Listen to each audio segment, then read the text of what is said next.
gambar, bereksplorasi dan berdiskusi, kalian akan mampu mengidentifikasi benda magnetis dan non magnetis, ya, secara tepat. Kemudian yang ketiga, dengan mengamati gambar, bereksplorasi dan berdiskusi, kalian akan mampu mengklasifikasi atau mengkelompokkan benda magnetis dan benda non magnetis secara benar. Dan yang terakhir, yang keempat, dengan membaca teks dan berdiskusi, kalian nanti akan mampu membuat teks daftar riwayat hidup secara lengkap. Jadi itu tujuan hari ini, Ibu memberi pelajaran kalian ya tentang itu. Orang tua kalian pastinya punya pekerjaan yang berbeda-beda ya. Ada yang sama ya. Semuanya itu untuk memenuhi kebutuhan hidupnya ya. Ada yang berdagang orang tuanya? Ada. Di rumah ada yang buka warung? Ada. Selain warung ada yang buka apa di rumah? Apa? Kalau warung biasa menjual bahan kebutuhan pokok sehari-hari. Ada yang lain? Rumah? Ada yang apa? Bahan bangunan? Ada? Oh, ada. Lainnya lagi? Apa? Selain itu? Ya, pencucian motor. Nah, jadi untuk memenuhi kebutuhannya, ya, beberapa jenis usaha itu, contohnya itu bisa kalian lihat tuh. Kalau di rumah kalian ada yang warung, nah warung kelontong atau toko kelontong itu untuk memenuhi kebutuhan sehari-hari. Jadi bermacam-macam jenis pekerjaan orang tua kalian ya. Usaha itu untuk memenuhi kebutuhan keluarga, juga masyarakat di sekitarnya ya, tidak hanya diri sendiri kan. Samanya dengan suatu negara. Kalau lingkup kita masyarakat kan kecil, itu juga saling apa? Misalnya ada yang berjualan kelontong, ada yang apa misalnya bangunan, itu kan saling memenuhi ya. Misalnya ada yang mau bangun, berarti ya memerlukan bahan bangunan.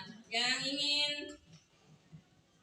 misalnya ibu kalian ingin memasak, pasti belanjanya ke warung, ke toko kelontongnya. Itu dalam lingkup kecil. Sedangkan kalau dalam lingkup besar, negara kita ya, negara kita itu juga perlu kerja sama dengan negara lain. Kemarin udah Ibu jelaskan juga bahwa negara kita bekerja sama dengan negara lain itu dalam bentuk ASEAN. Masih ingat? Berdirinya tanggal berapa ya ASEAN? Ada yang ingat? Oh iya, 8 Agustus 1967. Ya, itu. Sebelum sebanyak sekarang, anggotanya sekarang ada berapa? 10 negara. Nah, sebelumnya itu kan hanya 5 ya. Jadi semakin apa? Berdiri tahun 60 tanggal 8 Agustus 1967, 5 negara, kemudian bertambah sekarang menjadi 10 negara. Dalam 10 negara itu ada apa? Kerjasama juga ya, supaya saling memenuhi kebutuhannya. Tidak ada suatu negara itu yang bisa memenuhi sendiri. Pasti ada yang diperlukan oleh negara lain. Ya, jadi seperti itu. Ada budaya, ya, ada ekonomi. Ya. Itu hari ini kalian akan mempelajari kerjasama Indonesia. Negara kita ini negara paling besar ya dari 10 negara itu.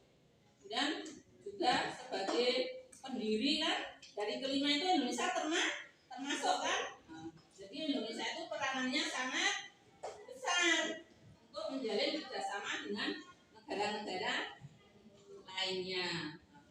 Nah, untuk hari ini kalian akan mempelajari Indonesia menjalin kerjasama dengan negara ASEAN di bidang ekonomi. Ya, ada di bidang ekonomi. Nah, sekarang bisa kalian buka bukunya, buku tema. Kalian ambil itu buku temanya. Temanya kalian 3. Kerja sama di bidang ekonomi. Udah? Dan kalian buka. Sekarang kalian baca yang nomor 1, kerjasama nomor 1. Ya. Bapak Hidden dibaca kerjasama yang nomor 1.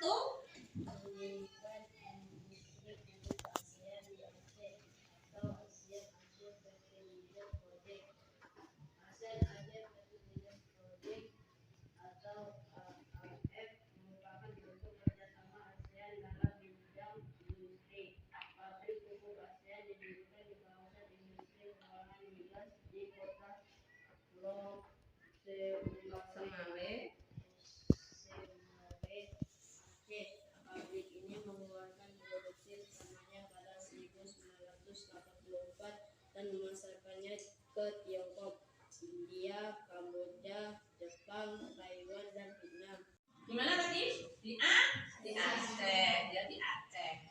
Aceh kan termasuk provinsi di Indonesia ya. Paling ujung mana itu? Barat. Oh ya, supaya tanamannya subur. Ya. Kerjasama yang kedua. Dua kali dibaca. Yang nomor 2, kerjasama ekonomi yang kedua.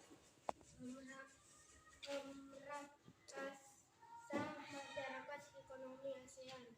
Masyarakat ekonomi ASEAN atau MEA atau dalam bahasa Inggris disebut dengan ASEAN Economic Community atau AEC adalah komunitas pasar bersama yang dibuat oleh ASEAN untuk mengembangkan ekonomi negara anggotanya. Masyarakat ekonomi ASEAN atau yang kita kenal dengan sebutan MEA sangatlah didukung oleh Indonesia. Dengan adanya MEA, tentunya kegiatan ekonomi di Indonesia maupun negara anggota ASEAN lainnya akan semakin berkembang. Hambatan perdagangan internasional di kawasan Asia Tenggara akan semakin mudah diatasi serta mendukung terbentuknya Yang kedua, kerjasamanya apa? MEA, ya. Masyarakat ekonomi apa itu? ASEAN, ya. Dan itu pasar antar negara di semua negara ASEAN. Di bidang apa saja tadi? Yang pasar bersama tadi? Bermacam-macam ya. Apa saja tadi itu? Ya, mengenai pengembangan sumber daya manusia, kemudian mengenai keuangan, peningkatan infrastruktur.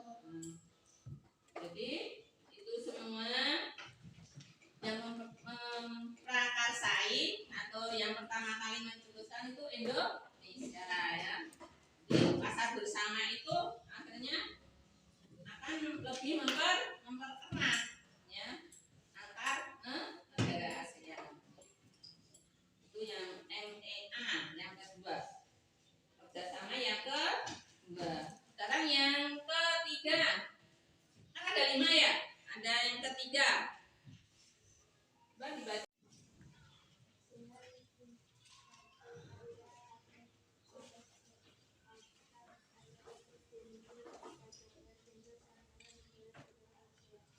Indonesia merupakan salah satu negara pelapis yang terdiri yang didirikan pada 1917,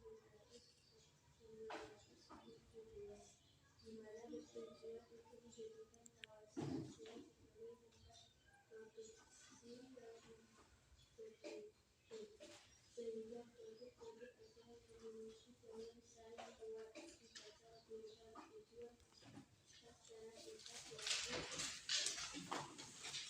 menjadikan ASEAN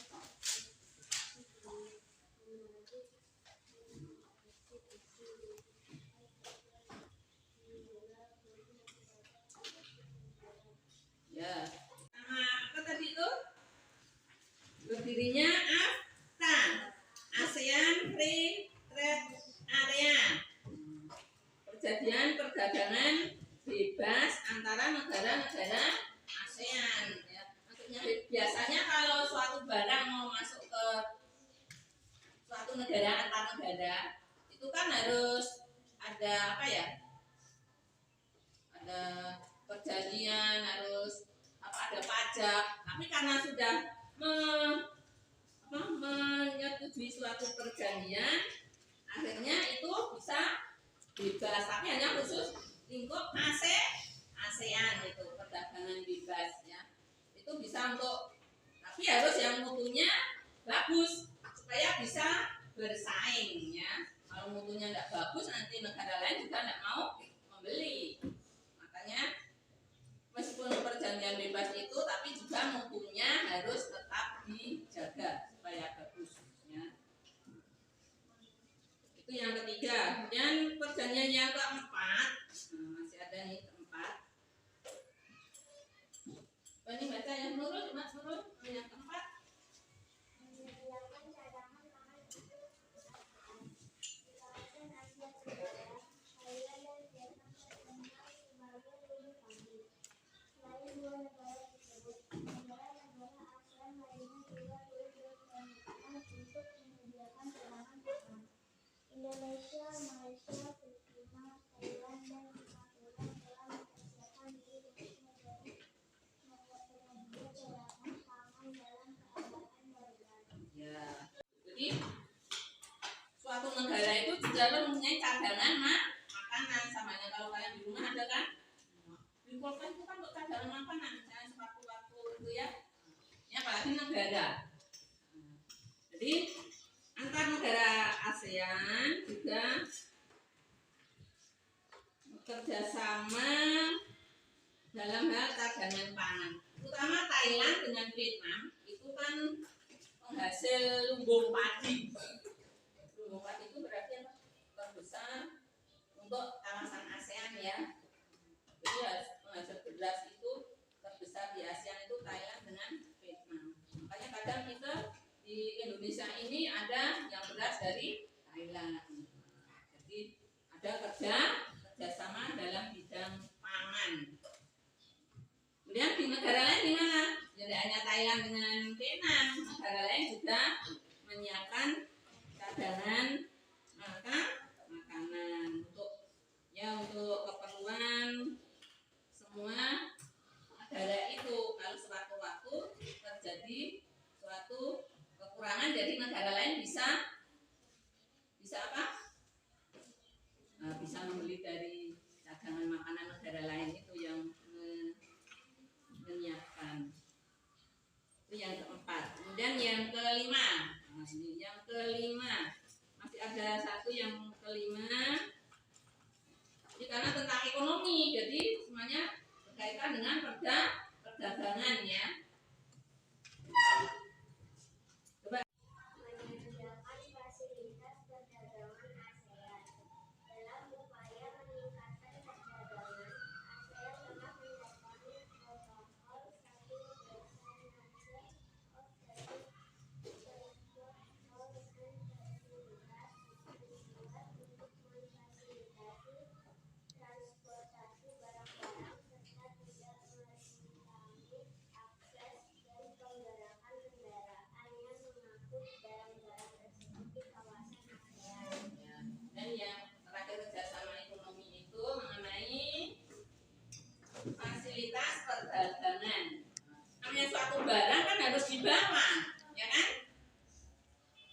Apalagi antar negara. Makanya harus ada kerjasama juga untuk fasilitasnya atau transportasinya. Apalagi kalau melewati lautan, ya kan? Nah, ini juga ada dibentuk kerja sama. Supaya apa? Kalau ada kerjasama, semuanya akan lancar. Ya, akan lancar. Nah, itu tadi 5 macam kerjasama yang dipelopori oleh Indonesia dalam lingkup ASEAN. Ya. Ada berapa? 5. Pertama apa?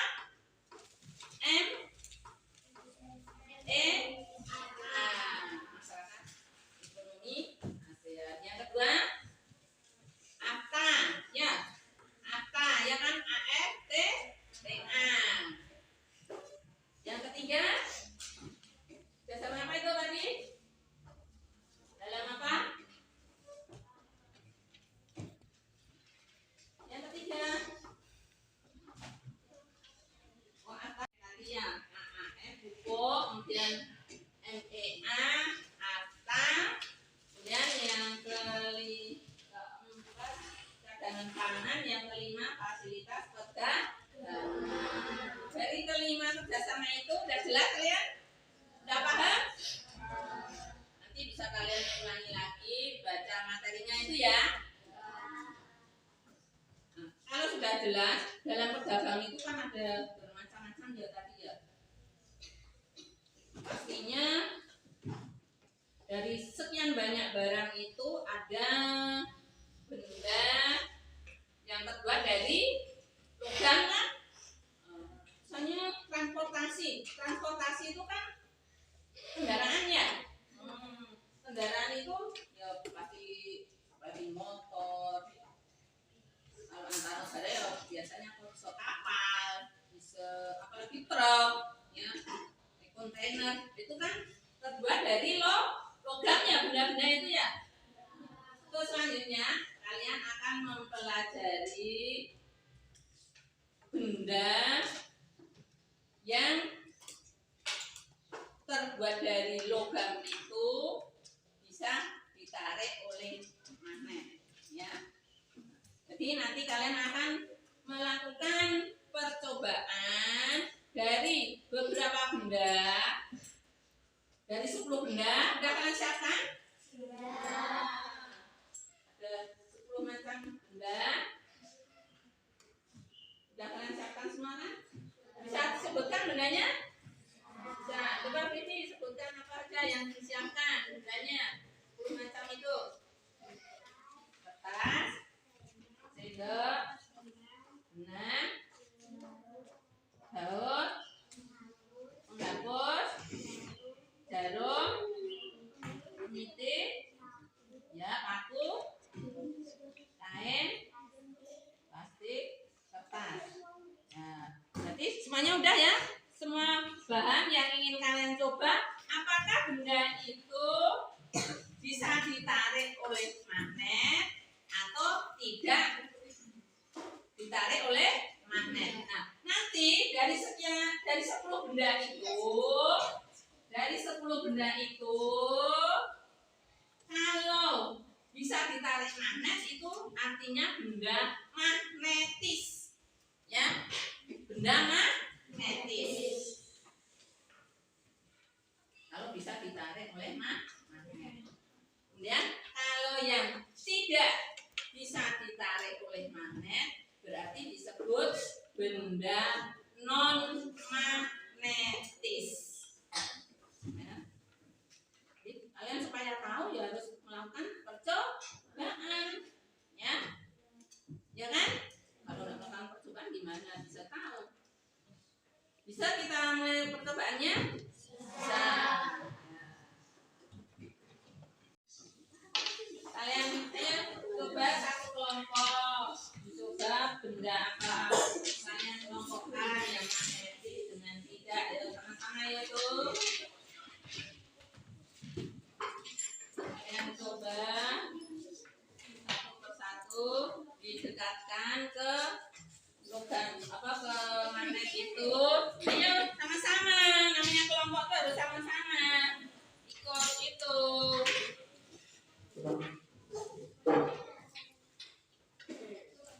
Benda apa saja yang bisa ditarik oleh magnet dan yang tidak. Satu persatu dulu, kalau enggak itu caranya bisa dikelompokkan, bisa dipisah ya. Bisa dipisahkan. Oh, ini yang bisa ditarik. Oh, ini yang tidak.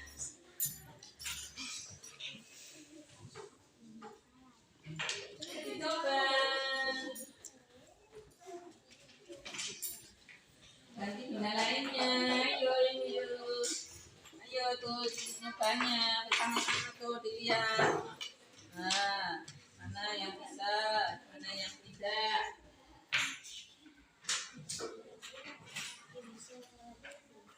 Sudah? Nyobanya sudah? Nah, jadi kalian sekarang udah tahu ya benda yang bisa ditarik magnet dengan benda yang tidak. Kalau sudah tahu buku tulisnya magnet, tidak tertarik magnet. Ayo kalian isi di buku tulisnya. bendanya sesuaikan itu ya. Nomor 1 kertas, nomor 2 benang, nomor 3 peniti, nomor 4 paku. Tuh, tarik magnet tidak.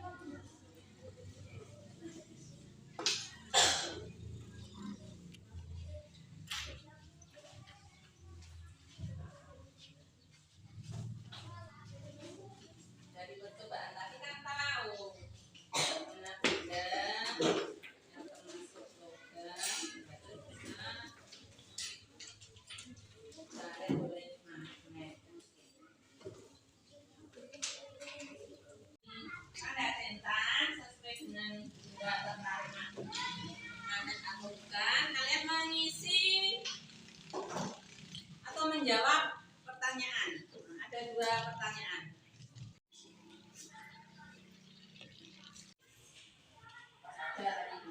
Ya, yang kedua, sebutkan benda-benda yang termasuk benda non magnetis. Jadi kalian jawab pertanyaannya sesuai dengan benda yang sudah kalian coba.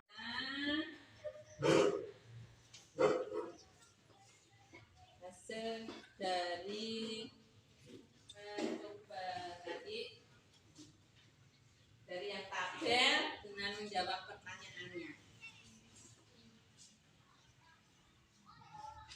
Bendanya Benda kertas, benang, peniti, paku, baut, jarum, sendok, tali, plastik, benang. Kertas, benang, peniti, paku, tertarik, baut, tertarik, jarum tertarik, sendok tertarik, kain juga, plastik juga, pengapus. pertanyaannya. Sebutkan benda-benda yang termasuk benda magnetis. Peniti, paku, baut, jarum, sendok. Sebutkan benda-benda yang termasuk benda non-magnetis. Kertas, benang, kain, plastik, pengapus. Ya. Kumpulkan bukunya di tengah. Yuk. Kumpulkan bukunya. Kumpulkan bukunya di tengah. Yuk. Kumpulkan bukunya. Satu ajaib.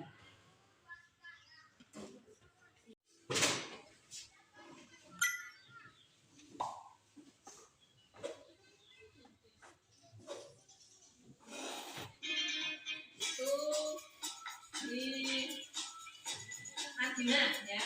Di Madinah itu mana ya? Nah, di tanah sekarang sana ya kan ada Mekah, Madinah.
Di Madinah itu ada namanya Jabal Magnet. Jabal itu gunung, ya, gunung atau seperti bukit ya. Jadi seperti halnya itu tadi, kalau berupa logam bisa apa tadi kalian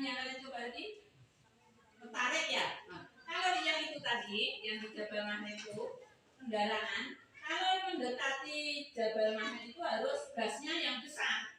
Karena kalau gasnya nggak besar, nggak bisa ya. Apa itu? Tarik oleh magnet itu tadi di Jabal di Gunung Mahnet itu ya. Jadi memang harus gasnya yang besar. Kemudian kalau menjauh dari Jabal Mahnet itu nggak usah udah langsung jalan sendiri kendaraan itu. Ya, nggak usah pakai masuk gigi atau apa kalau kalian biasa pernah naik mobil ya. Yang mobil bukan metik tapi yang biasa itu kan harus pakai gigi kalau ini